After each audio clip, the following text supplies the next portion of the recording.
Bandit leaders now force kidnapped victims' residents to labor on their farms like slaves. Even as eight farmers have been murdered in Zamfara states today by bandits also. Ladies and gentlemen, great people of good conscience, when you think you have heard it all, another useless news will just burst out from somewhere. I have two news here. Bandits now force residents of the area where they operate and also their victims to labor and work for them in their own farms. So bandits even have farms. Secondly, the same bandit just killed 8 people this evening. All these things are happening in Zamfara, the same states. Now, I can even tell you that the second news is not as ridiculous as the first one because more or less is more like we are already accustomed with all these killings. So, but the first one is quite ridiculous. What does that tell you? That means these bandits, they are no more hidden. They are not even hidden. Everybody knows them. The government knows them. They even have farm and operates on their farms and force people to work on their farms. Let me get you the news in details. Top bandit leaders in Zamfara states are now forcing abducted persons, including farmers from communities, to work on their farmlands. The bandit leaders also threaten communities in the states that farmers must not go to their farms until they have gone to cultivate the farmlands of bandit leaders as this year's planting season approaches. That is, as this year's planting season approaches. Did you hear that?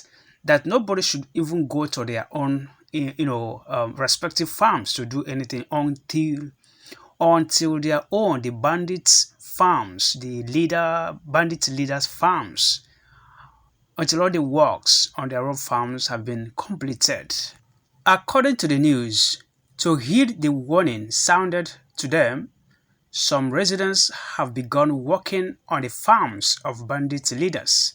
A resident in Dansadao town, identified as Biliamino Dansadao, and some farmers from villages near Babadoka, a community located 10 kilometers west of Dansadao town in Maro local government area, had started mobilizing to go and clear a farmland belonging to Dogo Gide, a notorious bandit leader. They have since started mobilizing to go and clear Dogo Gide's farmland. On Saturday, the bandit leader had earlier asked farmers around the area that they should work on his farms first before he could allow anyone of them to cultivate their land. Did you hear that? Have you seen it? I have no doubt that this Dogo Gide might even be more powerful than Governor Matawale of Zamfara State. There is desperation on the part of the farmers as everyone wants to cultivate his land as the rainy season begins to set in. The armed criminals have for many years forced farmers to abandon their farmlands. Dozens of farmers have been killed, kidnapped, and maimed by the armed criminals. Dogogide and his lieutenants are taking shelter in forests straddling Kaduna, Kebbi, and Zamfara states. Some weeks back, locals said they spotted him attending Jumat prayer at Babadoka community. According to the eyewitnesses, they said there was also a time he came to Babadoka community and seized narcotics and warned any leader of possible execution if he refuses to stop dealing in drugs, he said. See Messi Wahala. He did not buy those drugs, the narcotics. He came and seized it and still warned them on top that if any of them happens to stop selling, they will be executed. Now, in the same vein, a resident identified as Babangida Magami told our correspondent that 3 trucks loaded with victims, including farmers from communities of Kuramota, Ruwamesa, Uguam Mekari, Maitwashi, Dambura, Hayin Madi, and Chabi had last Monday walked on a farmland belonging to notorious bandits leader terrorizing the area identified as Black. Black had earlier warned farmers in the area that no one would be allowed to cultivate their lands unless they worked on his land first.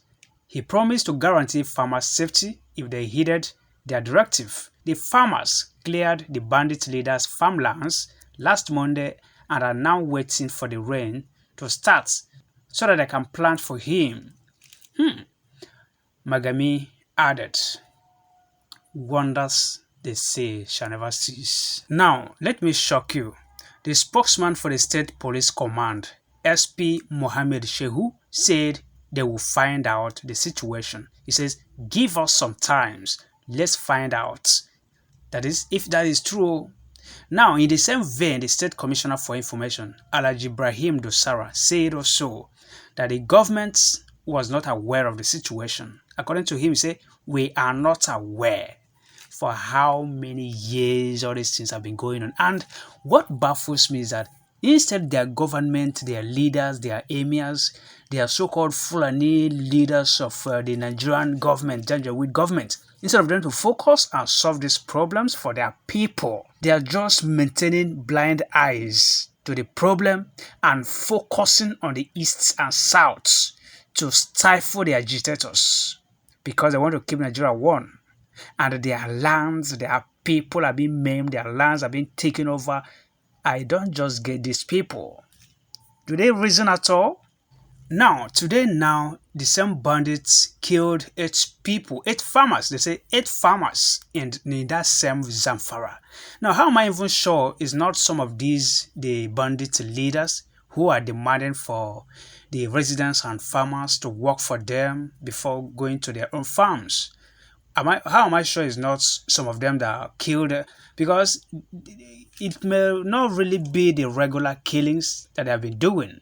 These threats that they allege there can't just go in vain. If you don't work for them, of course, your life is in danger as a community dweller. Now, concerning this very killing now, the police in Zamfara State has confirmed the killing of 8 people in Jambako village of Maradun local government area of the states of Zamfara State by armed bandits on Saturday. The superintendent of police, Shehu Mohammed, confirmed that the police is aware, saying, he explained that the bandits were on reprisal attack and were many. They were on reprisal attack because of the attack on a Fulani settlement by the outlawed Yansakai group. Another terrorist group. I must tell you that the Fulanis have tried over the years and have actually been able to build a generational terrorist empire. From generation to generation, they will continue to do what. In fact, all of them are even terrorists. My heart always goes to the Hausa community in those areas. And it's very, very bad. And until Hausa people rise up to stop what they are doing, it will continue. All of them will totally go into extinction. Guys, please do well to subscribe to our channel. And great thanks to all of you for watching this very channel and support, especially all our returning subscribers. For our first timers, your subscription is highly appreciated. God bless each and every one of you. Thank you for watching.